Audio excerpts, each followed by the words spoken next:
Shalom, perkenalkan saya Marcella Atisya Dili dari Fakultas Seni dan Ilmu Sosial Keagamaan, Prodi Psikologi Kristen semester 2 dengan NIM 230303003, mata kuliah Psikologi Komunikasi dengan dosen pengampu Ner Davis Pinontoan, MPD.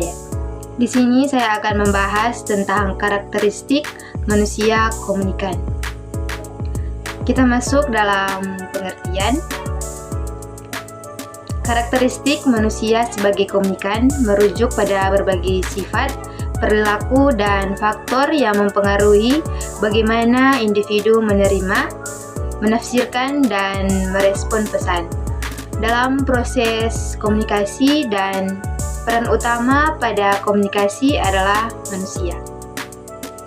Komponen-komponen komunikasi antara lain sebagai berikut. Yang pertama, komunikator. Komunikator adalah individu atau entitas yang menyampaikan pesan atau informasi kepada penerima atau audiens dalam proses komunikasi. Dalam konteks ini, komunikator bisa merujuk pada berbagai peran, termasuk pembicara, penulis, penyiar, atau media lain yang bertujuan untuk mentransmisikan pesan tertentu.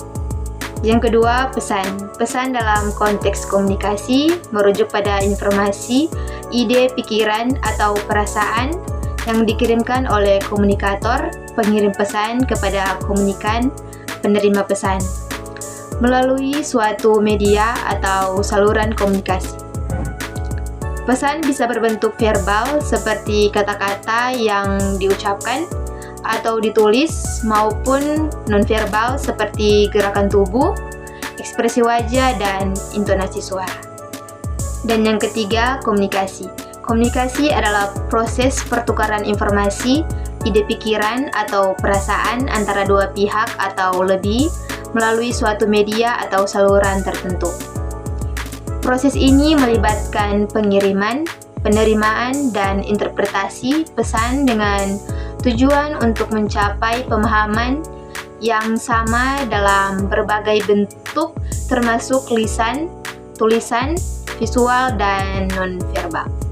Konsep psikologi tentang manusia antara lain: yang pertama, teori psikoanalisis; yang kedua, teori komunikasi interpersonal; yang ketiga, teori pengelolaan informasi; dan yang keempat, teori jarum hipodemi.